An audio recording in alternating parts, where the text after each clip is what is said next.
Baik, selamat siang rekan-rekan mahasiswa kuliah elektronika. Kita sudah masuk ke pertemuan 5. Jadi di pertemuan 5 kita masih bahas mengenai komponen pasif elektronika.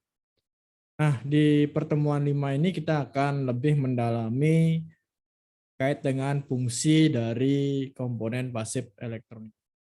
Jadi, mari bersama-sama kita menyimak pembahasan dari pertemuan 5 ini.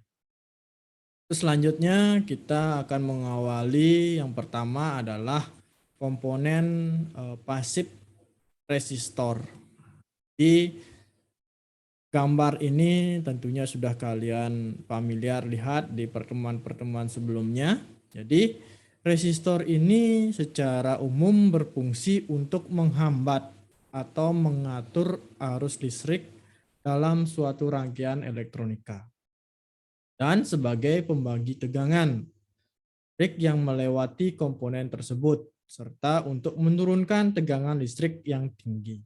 Nah, secara umum dan spesifikasi dari komponen pasif ini yaitu resistor adalah menghambat arus listrik dan sebagai pembagi tegangan listrik pada suatu rangkaian yang memang dikhususkan untuk membagi tegangan.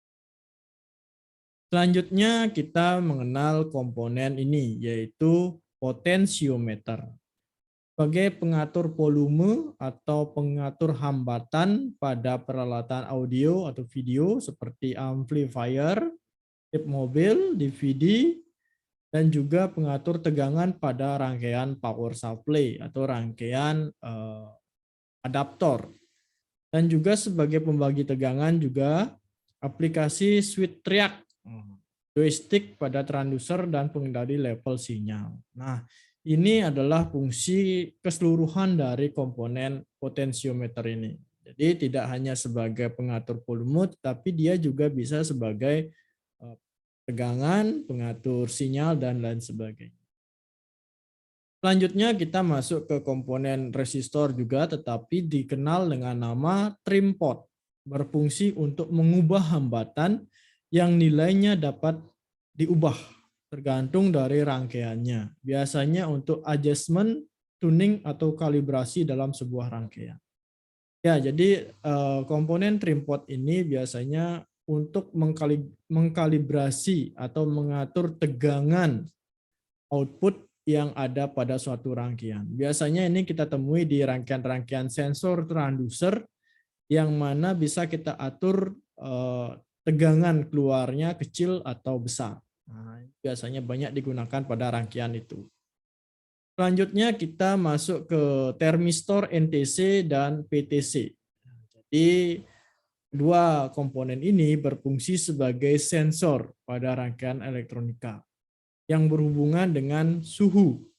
Biasanya untuk mendeteksi kebakaran, suhu di mesin, mobil atau motor, suhu monitoring suhu baterai pack saat charging, dan juga sebagai sensor suhu kulkas dan suhu pada komputer. Jadi karena fisiknya kecil dan bisa ditempatkan di mana saja pada rangkaian-rangkaian elektronika, di komponen pasif ini banyak digunakan untuk mengukur suhu langsung pada rangkaian elektronikanya.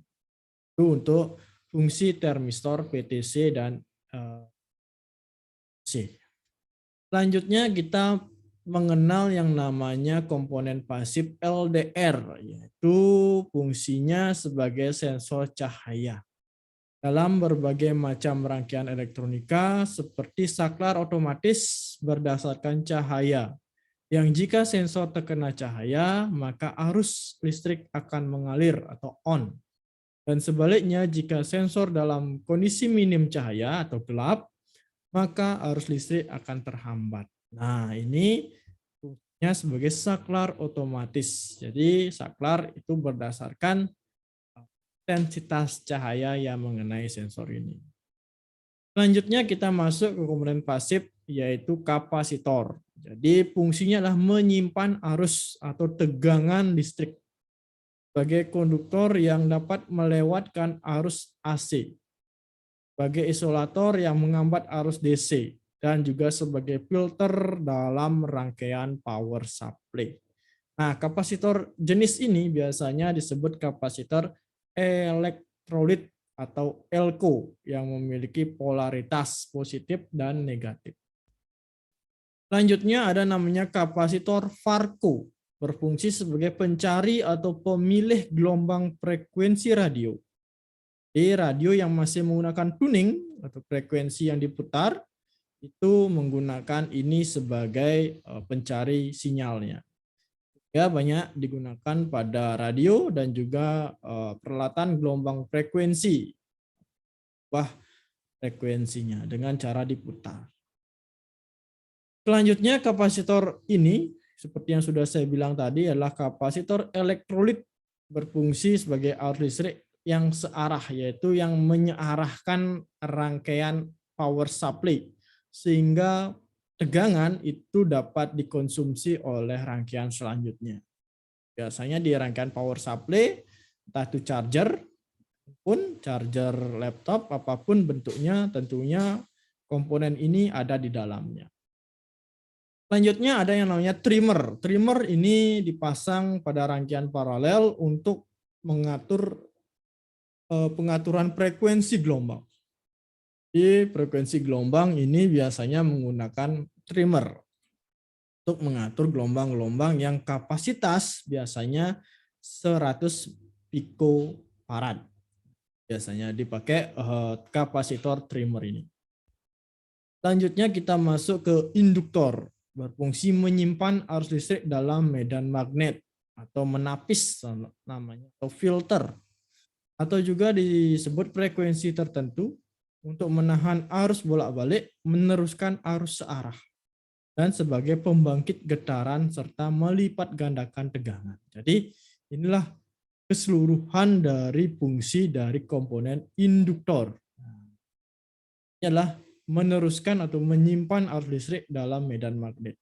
Gaya gerak listrik dapat terjadi jika arus listrik merapat melalui ini. Nah, ini adalah contoh dari trafo step up, yaitu bagian dari induktor yang digunakan dalam rangkaian pembangkit tegangan pada perangkat elektronika. Fungsi trafo step up ini adalah untuk menaikkan tegangan. Selain itu, fungsi trafo ini juga dapat digunakan dalam proses penaikan tegangan AC. Biasanya untuk kita mengetahui lebih jelas lagi, trafo step up ini biasanya dililitan di bagian sekunder, ini yang ini primer, sekunder lebih banyak daripada primer, sehingga disebut trafo step up. Nah, kebalikannya berarti step down. Oke, selanjutnya inilah trafo step down, yang mana lilitan primer, ini sekunder, yang primer lebih banyak daripada sekunder. Nah, ini sebagai penurun tegangan listrik to step down. Dapat ditemukan pada power amplifier, speaker aktif, televisi, dan lain sebagainya. Ini adalah komponen pasif step down, bagian dari induktor.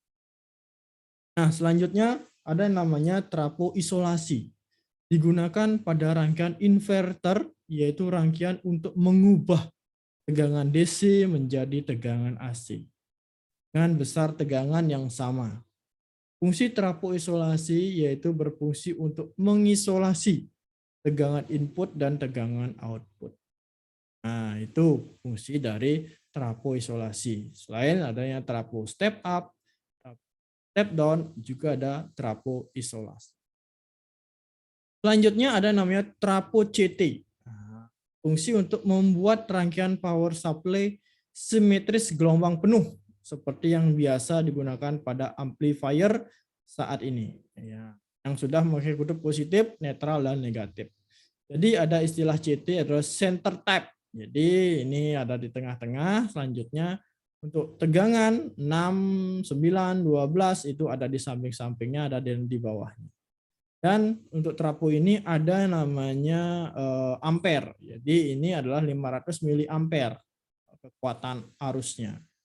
Jadi disesuaikan dengan perangkat yang akan digunakan. Jangan sampai lebih tinggi, nah, takutnya akan mempengaruhi dari umur rangkaian selanjutnya itu. Selanjutnya ada yang namanya trafos non CT. Jadi nolnya ada di sebelah kiri sendiri. Nah, ini nolnya. Untuk trafo CT ini berlawanan dari trafo CT Jadi fungsi non CT untuk power supply non simetris, yakni power supply yang hanya punya kutub positif serta kutub negatif saja. Jadi untuk positif dan negatif saja baru menggunakan trafo non CT atau istilahnya trafo nol, karena ada angka nolnya sebagai titik awalan dari trafo ini. Selanjutnya ada yang namanya trafo daya. Nah, biasanya kita temukan di pembangkit listrik atau di gardu listrik. Nah, ini fungsinya biasanya dipakai untuk aplikasi transfer daya tinggi, di mana dayanya dapat mencapai hingga 33 kV. Nah, jadi membangkitkan listrik jadi dari beberapa jalur yang turun pada saat melalui kabel, selanjutnya masuk ke gardu ini, ke trafo ini, sehingga arus listrik akan kembali dinaikkan pada posisi semula. Inilah fungsinya trafo daya yang banyak kita temukan di gardu listrik. Selanjutnya ada namanya trafo distribusi, berfungsi untuk mendistribusikan energi listrik dari pembangkit listrik pada perumahan maupun pada lokasi industri. Jadi inilah trafo distribusi energi listrik yang ada di pembangkit listrik daerah Jawa dan Bali, yang fungsinya untuk mendistribusikan arus listrik ke perumahan dan industri yang memerlukan energi listrik. Selanjutnya ada yang namanya trafo PLN jenis ini, trafo 60 MVA. Jadi trafo PLN ini fungsinya adalah untuk menaikkan daya. Ada juga bisa menurunkan daya. Dan masih banyak lagi fungsi trafo PLN lainnya. Nah, kita pernah melihat seperti ini, dan fungsinya bisa untuk menaikkan daya, bisa menurunkan daya, tergantung dari kebutuhan pada saat itu, atau tergantung keperluan dari masyarakat, atau juga untuk keperluan yang lainnya. Selanjutnya ada yang namanya trafo arus. Nah, trafo arus ini berfungsi untuk mengkonversi arus primer yang memiliki nilai arus yang besar. Pada umumnya nilai arus sekitar puluhan sampai dengan ribuan ampere. Nah, ini biasanya kita temukan pada gardu-gardu listrik dan juga perangkat-perangkat listrik dari PLN yang fungsinya adalah untuk mengecek atau konversi sebuah arus yang melalui pada sebuah transmisi yang ada di. Selanjutnya, terima kasih. Jadi itu adalah pembahasan umum dari komponen pasif elektronika. Jadi tentunya kalian sudah harus paham terkait dengan komponen aktif dan pasif, dan sudah diberikan secara jelas definisi, fungsi, dan spesifikasi dari masing-masing komponen tersebut. Nah, selanjutnya kalian bisa mengelola atau menggali lebih dalam lagi materi-materi terkait elektronika pada sumber-sumber yang banyak bertebaran di internet. Untuk pembahasan pertemuan 5 saya rasa cukup. Kita bertemu kembali di pertemuan 6 minggu depan. Sampai jumpa dan selamat siang.